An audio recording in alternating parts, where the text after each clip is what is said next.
Kamen Rider Build. Hey YouTube, Kamen Rider here with my review of Kamen Rider Build episode 41. So this was a solid episode. Lots of little interesting things to talk about. It's actually quite funny. The first half of it, less than half, was kind of a clip show.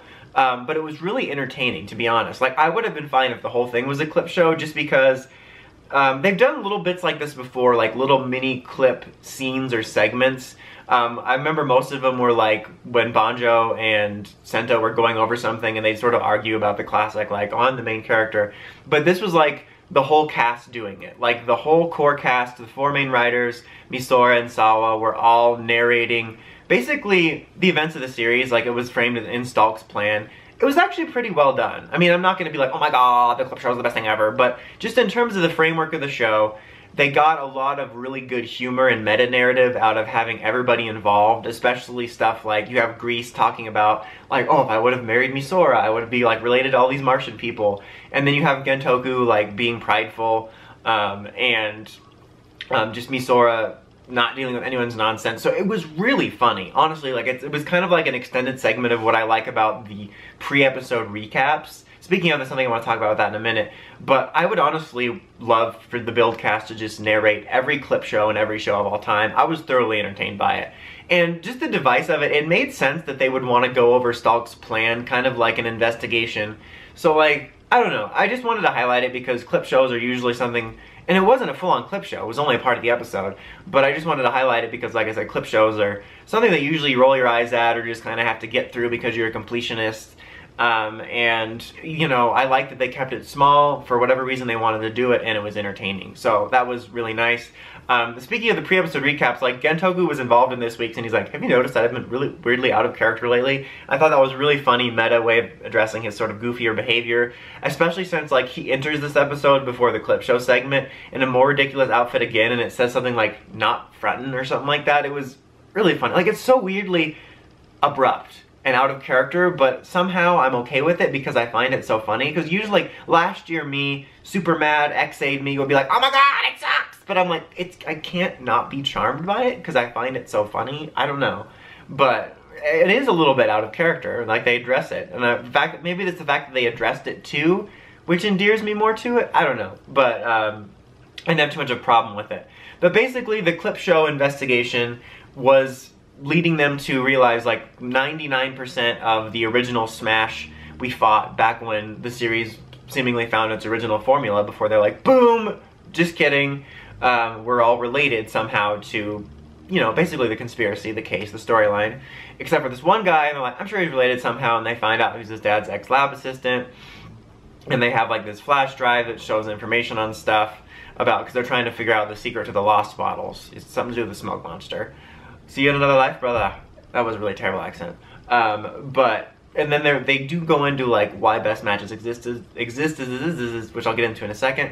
I'm still a little mixed on making the dad so involved. I did like when I originally thought that he was the one that made the system, mainly because I'm so tired of, like, Toku parents and them either being missing or presumed dead or important. Like, I'm tired of just storylines revolving around parents being important. Can we not just focus on the characters now and their importance?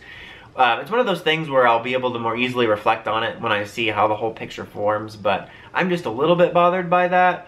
But there was a neat bit where he talked about how, like, oh, my dad probably included, like, the emotion aspect of the system, which I did appreciate that, actually, where, like, at least this is what I inferred from it, because there's a scene in the early part of the episode where Build and Stalk are fighting Evil, and he, like, hits him with his, you know, easy fix attack, and it gives him a burst of human emotion, which I would argue he did show a little bit of human emotion earlier in the series when he showed to have a little bit of a bond with them when he was tricking them, which I kind of liked, but that's here nor there for now. But I think that it was kind of neat the way he described, like, he thinks that he tied, like, the hazard level stuff to human emotion to sort of counter the fact that Evil doesn't understand human emotion. I think that was kind of a neat theme, especially since Evil, at the end of the episode, started to raise his hazard level, which is unusual because, you know, in an emotional way. I think it was cool thematically. I'm just unsure about my thoughts on the dad being involved. But the other neat bits in terms of lore was they did try to explain why best matches existed, like, in the way that they do. It was like in the files, and when Misora was visiting her dad at the hospital, which is funny because I meant to mention that maybe 2 weeks ago in a review where I was like, where's this dude? Because like Evil took his body back, I mean the appearance of his body back, but like we still haven't seen him since they separated really, so it's good we saw that. But he's telling Misora, Sento is telling Misora about how the best matches were born out of when Stalk took over her dad, asked him like, list 30 of your favorite things. Why? Fun. And he basically listed 30 things that his daughter liked, which are the organic ones. And then he's like, now list 30 things that could destroy those. And at first it made it sound like he said at first he gave serious answers. So apparently rabbits need tanks. And then he said he started kind of messing with them and giving joke answers, you know. It's funny. It is funny because, again, it made it sound like he did give a couple sort of serious answers like Hawk. Well, Hawks are extreme. Gatling gun, extreme! But, you know, and then obviously joke ones like Ninja Comic and all that, Smartphone Wolf. So, it's very clearly to me, like that wasn't always the plan. Like when they're like, alright, build series plan, episode 1, day 1, what's the plan for best matches? It's unless I could be wrong. Don't get me wrong, I could be wrong. Maybe this was in some form planned way earlier on, but it definitely feels more like a later on inclusion to an attempt to explain it, because it does seem kind of ridiculous. But that being said, I do appreciate that they wanted to give meaning to something like that, especially some of the more ridiculous things. I was talking about in Lupin Ranger review this week that I love when they just, even if it's a couple lines, when they flesh out lore and backstory of stuff like that, because it enhances the my overall investment in the show. And finding out about how the Build stuff came to be has been one of the more interesting aspects to me, at least partly. And so even if it was kind of a clearly silly write-in, it was amusing to me, and I appreciate it because the fact that it's in some way tied to his love for his daughter and wanting to keep that alive and that hope alive gives a little bit more meaning to it. And again, it's a little bit silly, a little bit of a write-in, but I appreciate it. I mean, I don't know why they couldn't have just been like, name 60 of your daughter's favorite things, and her daughter could be like, rabbits, and tanks, and cell phones, and fire. Like, it would have been funny if it was all Misora's favorite things. I think there's a couple ways they could have made it feel a little more natural. I don't know exactly how, but I appreciate the attempt for sure. But then the big sort of cliffhangers at the end were not really cliffhangers, but just kind of a stinger to get you excited for next week. Was obviously, like I mentioned, Evil's raising his hazard level, which is unusual. And he's kind of excited by all this. He's kind of that classic villain that's like really smart, but then he's like he's like Negan. He like gets impressed by the hero. Like earlier when he's like, well, I should kill you now or something, but you impressed me with that punch, so I'm gonna let you live. Like, oh god dang it. But the assistant dude that's been helping him is Sento's dad. It'll probably be some sort of forced situation where he's redeemed. This is always a situation where I think it's much more interesting to make him full-on evil or something.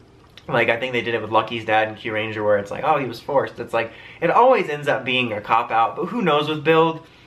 I'm definitely intrigued, but we'll have to see. But I thought this was a very solid episode. Not knock your socks off, but I was very entertained by the clip show aspect, and I also really enjoyed some of the little, like, lore reveals in there, and they had some interesting sort of cliffhangery bits. Oh, also, they did track down that guy. I don't remember if I mentioned it. He was his dad's lab assistant. I don't remember if I mentioned that, but then Build cured him, but then he got taken out, but he was in it. But overall, solid, entertaining episode that sets up stuff. I would give it an 8. Until next time, don't forget to like, comment, subscribe for more nonsensical video reviews and toy reviews like this. Dawson Rider, signing out.